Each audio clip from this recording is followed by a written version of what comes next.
जब भी एक कॉमन इन्वेस्टर म्यूचुअल फंड में इन्वेस्टमेंट की बातें करता है या म्यूचुअल फंड में इन्वेस्टमेंट करना चाहता है तो उसके सामने कई सवाल आते हैं। मुख्य रूप से दो सवाल सामने आते हैं। सबसे पहला सवाल कि किस म्यूचुअल फंड में इन्वेस्ट करें या कौन सा म्यूचुअल फंड अच्छा है, और दूसरा सवाल, यदि आपने फंड को सेलेक्ट कर लिया है तो उसमें इन्वेस्टमेंट के लिए एसआईपी रूट को अपनाए या लमसम मोड को। और यदि आपने ये भी सिलेक्ट कर लिया कि आपको एसआईपी मोड ऑफ इन्वेस्टमेंट वाला रूट इन्वेस्ट करने के लिए फॉलो करना है, तो इसमें भी कई सवाल होते हैं।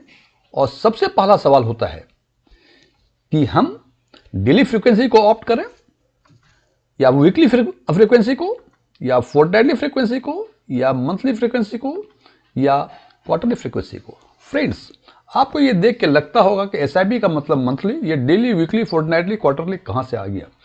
फ्रेंड्स, मंथली एसआईपी जो टिपिकल एसआईपी, जबकि आप एसआईपी डेली भी कर सकते हैं, वीकली भी कर सकते हैं, फोर्टनाइटली भी कर सकते हैं, क्वार्टरली भी कर सकते हैं। हालांकि ये बात है कि सारी फ्रीक्वेंसी सारी म्यूचुअल फंड अभी प्रोवाइड नहीं कर रही हैं।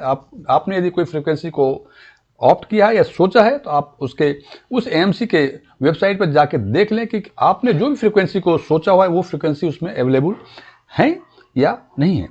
यदि आपने मंथली एसआईपी, जो कि टिपिकल एसआईपी है, आपने सोच लिया कि हमें मंथली ही करना है, आमतौर पर जो समझते हैं कि एसआईपी का मतलब मंथली, इसके बाद भी मंथली एसआईपी सेलेक्ट करने के बाद भी कई सवाल हमारे सामने आते हैं। सबसे पहला सवाल कि हम एसआईपी का डेट जो रखें वो महीने के शुरू में रखें या महीने के एंड में रखें या महीने के मिड में रखें, बीच में रखें, या महीने के आखिरी फ्राइडे को रखें जिस दिन फ्यूचर एंड ऑप्शंस का क्लोजर होता है और उस दिन मार्केट काफी वोलेटाइल होता है। इन सब प्रश्नों के पीछे एक ही मकसद है कि हमें बेहतर रिटर्न प्राप्त करना। और यदि एसआईपी की बातें करें तो हम कह सकते हैं कि हम चाहते हैं कि ये जो भी डेली फ्रीक्वेंसी लें, क्वार्टरली लें, स्टार्ट में करें, लास्ट फ्राइडे को करें, बेसिक पर्पस है एसआईपी के मोड में हमें बेहतर XIRR मिले।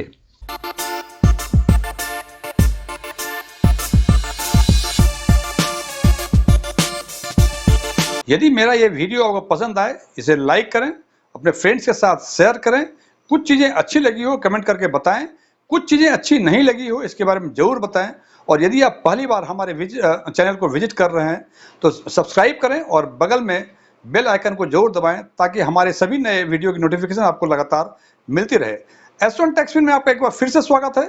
मेरा नाम डीएम झा है। इस बात का पता करने के लिए कि यदि हम मंथली एसआईपी को ऑप्ट करते हैं तो हमारा इंस्टॉलमेंट का डेट क्या होना चाहिए, इसके लिए White Oak Capital mutual fund ने परफॉर्मेंस बेस्ड एक रिसर्च किया है। और उस रिसर्च में उन्होंने दो तीन चीजें पैरामीटर ली हैं। सबसे पहले ये रिसर्च किया है S&P BSE सेंसेक्स TRI के परफॉर्मेंस पे, और ये परफॉर्मेंस जो कंपाइल किया है उन्होंने वो 10 years average SIP returns on daily basis पे किया है। और ये डेटा जो लिया हुआ है उन्होंने सितंबर 1996 से लेके अगस्त 2023 यानी पिछले 26 साल का डेटा लिया हुआ है। सीधे साफ शब्दों में इन्होंने S&P इंडेक्स को, BSE इंडेक्स को का परफॉर्मेंस उन्होंने मेजर किया है। और ये मेजरमेंट लिया है 10 इयर्स एसआईपी के रिटर्न के बेसिस पे। और ये रिटर्न जो निकाला है उन्होंने एवरेज एसआईपी रिटर्न से ऑन डेली बेसिस पिछले 26 साल का, मतलब सितंबर 2096 से लेके अगस्त 2000। और इस रिपोर्ट के अनुसार इनकी जो परफॉर्मेंस है पूरे महीने का, वो ये देख ले, महीने की 1 तारीख से लेके महीने के 28 तारीख हर दिन का उन्होंने परफॉर्मेंस को कंपाइल किया हुआ है। यहाँ चूंकि आपको ये लगेगा कि महीने तो 30 और 31 के भी होते हैं, 28 के ही क्यों लिए गए हैं।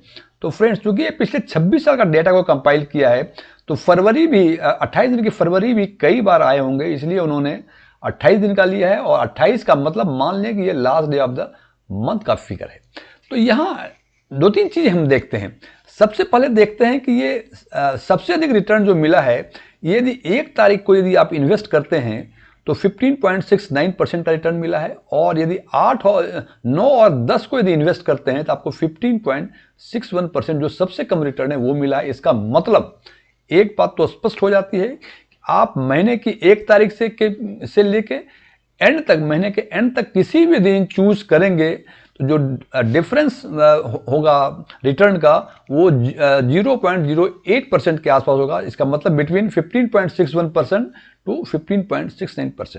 ये मैंने 0.08% जो बताया, ये क्योंकि S&P BSE सेंसेक्स का है, यदि आप इसको स्मॉल कैप में कन्वर्ट करेंगे तो ये डिफरेंस थोड़ा सा अधिक होगा। एक्टिवली मैनेज फंड जो भी होगा, चाहे लार्ज कैप हो, मिड कैप हो, स्मॉल कैप हो, फ्लेक्सी हो, मल्टी कैप हो, जो भी फंड्स होगा उनका डिफरेंस इससे अधिक रहने की संभावना है। तो एक बात समझ में आई मुझे कि नॉर्मल केस में इंडेक्स फंड में, जो सेंसेक्स का इंडेक्स फंड है, उसमें डिफरेंस 0.08% के आसपास होगा।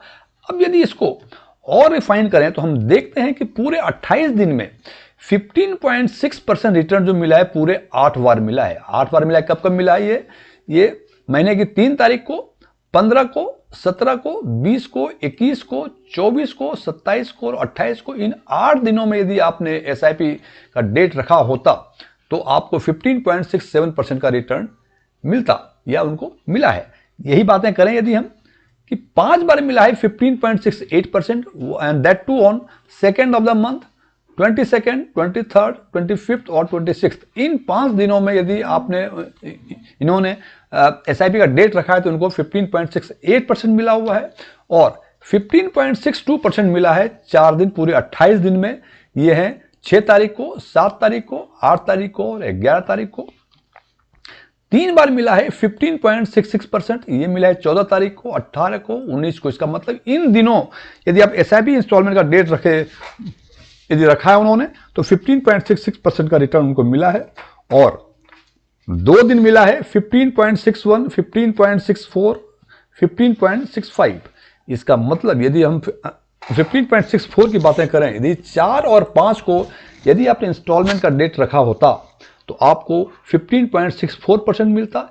यही बातें यदि 9 और 10 को आपने ये डेट रखा होता SIP का डेट तो 15.61% मिलता और 15.65% मिलता यदि आप महीने की 13 तारीख को या 16 तारीख को SIP का डेट रखा होता। और यदि आपने 15.69 यदि 1 तारीख को रखा होता तो 15.69% मिलता और यदि 12 तारीख को रखा होता तो 15.63% मिलता। अब यदि देखें इसको एक साथ, हमने देखा पूरे 28 दिनों में एक बार 15.63% मिला, एक बार 15.69% मिला, 2 बार मिला 15.61, 15.64, 15.65, 3 बार मिला 15.66, 4 बार मिला 15.62, 5 बार मिला 15.68 और 8 बार मिला 15.67%। ये मैं फिर रिपीट कर रहा हूं, ये S&P BSE सेंसेक्स TRI का है। यदि आप इसको कन्वर्ट करेंगे स्मॉल कैप, मिड कैप या कोई एक्टिवली मैनेज्ड फंड में, ये डिफरेंस, ये परफॉर्मेंस भी अधिक होगा और मैक्सिमम और मिनिमम का डिफरेंस भी जो होगा वो अधिक होगा।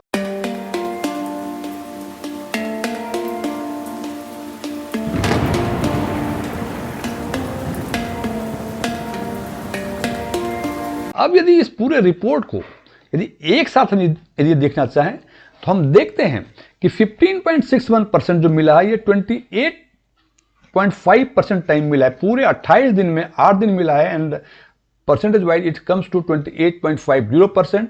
15.68% मिला है 17.85% के आसपास। 15.62 मिला है 14.28 के आसपास। 15.66 मिला है 10.71% के आसपास और 15.61, 15.64 और 15.65 ईच ये मिला है 7% के आसपास और 3.5% संभावना है मिलने की 15.63 और 15.69। मैं फिर रिपीट कर रहा हूं, ये सारी S&P BSE सेंसेक्स TRI का है। यदि इसको कन्वर्ट करेंगे किसी फंड के एक्टिवली मैनेज फंड, चाहे वो लार्ज कैप हो, मिड कैप हो, स्मॉल कैप हो या कोई भी कैप हो, तो ये डिफरेंस जो होगा परफॉर्मेंस का ये अधिक होगा, लेकिन परसेंटेज वाइज जो परफॉर्मेंस होगा ये इसी के आसपास रहने की संभावना है। यदि आप हिस्टोरिकल रिटर्न का कोई रेलेवेंस मानते हैं, यदि आपको लगता है कि हिस्टोरिकल रिटर्न फिर रिपीट करेगा तो यही आपको रिटर्न मिलने की संभावना है। इसका मतलब कंक्लूड लाइन में कह सकते हैं कि यदि महीने की आप किसी भी तारीख को इन्वेस्ट करें तो मैक्सिमम डिफरेंस 0.08% के आसपास रहने की संभावना है और ये आपको निर्णय लेना है कि 0.08% इंडेक्स फंड में, लार्ज कैप का बीएसई सेंसेक्स के इंडेक्स फंड में इन्वेस्ट करने में 0.08% अधिक लेने के लिए आपको कितनी मेहनत करनी होगी, आपको देखनी होगी कि 1 तारीख को ही करना है। हालांकि ये सब बेस्ड है हिस्टोरिकल रिटर्न पे, तो हो सकता है कि आपने 1 तारीख को किया और आपको 15.69% नहीं 15.65% मिल जाए, because it is just research. ये एक इंडिकेटिव, ये एक ट्रेंड बताता है आपको कि महीने के किसी भी दिन में आप इन्वेस्ट करेंगे तो कोई विशेष डिफरेंस नहीं आएगा आपके परफॉर्मेंस में। हालांकि बहुत सारे जो इसके एडवाइजर्स हैं, म्यूचुअल फंड एडवाइजर्स और एनालिस्ट, वो सजेस्ट करते हैं कि मिड में करो, लास्ट फ्राइडे को करो, एंड को करो, स्टार्ट में करो, या कोई एक डेट रैंडमली सेलेक्ट करते हैं। बट इस रिसर्च के अनुसार आप 1 तारीख और महीने की आखिरी तारीख के किसी भी दिन करें तो परफॉर्मेंस वाइज, XIRR का परफॉर्मेंस वाइज कोई विशेष अंतर दिखने की संभावनाएं नहीं दिख रही हैं। Thank you.